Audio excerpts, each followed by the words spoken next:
Yes, but why? A short Dvar Torah for Parashat Ki-Tavo. I owe this week's Dvar Torah to my son Shmuel, who, when I asked him what to write about, directed me to the phrase Shnat HaMa'asr, the year of tithing. The difficulty with this expression becomes evident when we know the laws of Terumot and Ma'asrot, a topic I won't delve into too deeply. Suffice it to say that our calendar is divided into 7-year cycles. For 6 years, the farmer gives tروמה to the Kohen, מעשר ראשון, 1/10 of the remaining produce, to the Levi. In the first year, second, fourth, and fifth years, he takes מעשר שני, again 1/10 of the remaining produce, to the Yerushalayim and eats it after purifying himself. And in the third and sixth year, he eats מעשר שני is replaced by מעשר עני, 1/10 of the produce that is given to the needy. The 7th year is שמיטה, in which the land rests and there are no תרומות ומעשרות. In the 3rd year, the one the Torah calls Shnat HaMa'asr, the farmer must dispose of the remaining ma'asrot and declare that he has met the conditions of all the tithes. There are other laws, but they're less relevant right now. The difficulty with this expression is that according to what we've seen, every year is Shnat HaMa'asr, except for the 7th year, the Shmita. Why does the Torah define the 3rd year as Shnat HaMa'asr?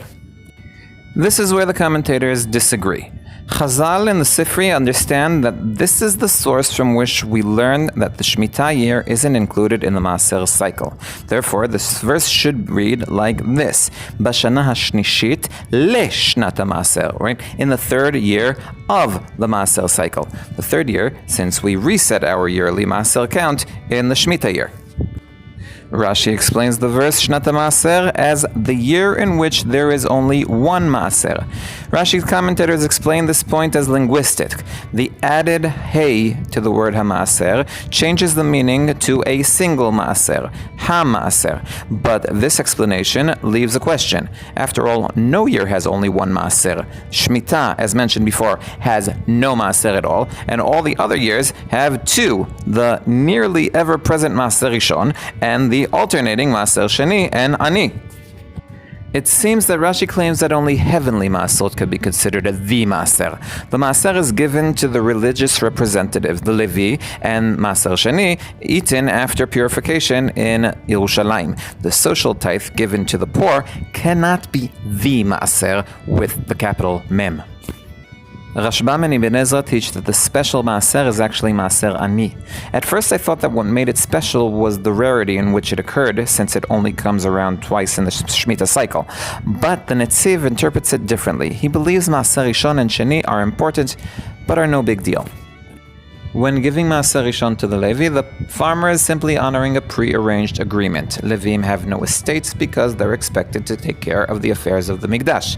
As payment for this work, which the Israeli farmer can't perform, the Levi receives a tithe of crops. It has nothing to do with being kind to the poor Levi, and everything to do with fulfilling the terms of the agreement. The Levim worked in the temple, and you paid for their services. The second Ma'aser is nothing to write home about either. After all, the beneficiary of the fruits is the farmer himself. The only question is where he gets to enjoy them. It's nice that he takes care of his spiritual needs and goes up to eat them in Yerushalayim, but he doesn't deserve a medal for it. The poor man's Ma'aser is different. Here, the act is altruistic. The farmer gains nothing from the poor man who receives the Ma'aser, and opposing thoughts can be running inside his brain. What does the poor contribute to society? And why does he need this Ma'aser? After all, he receives other gifts such as leket, shichecha, pe'ah. This Ma'aser needs strengthening, which is why the Torah called this the Ma'aser. I don't see a practical difference between the 3 commentaries. Everyone agrees that מעשר ani replaces מעשר sheni in the 3rd year. The difference in the approach, however, reminds me why I am Dovi Holtz, one who loves Tanakh.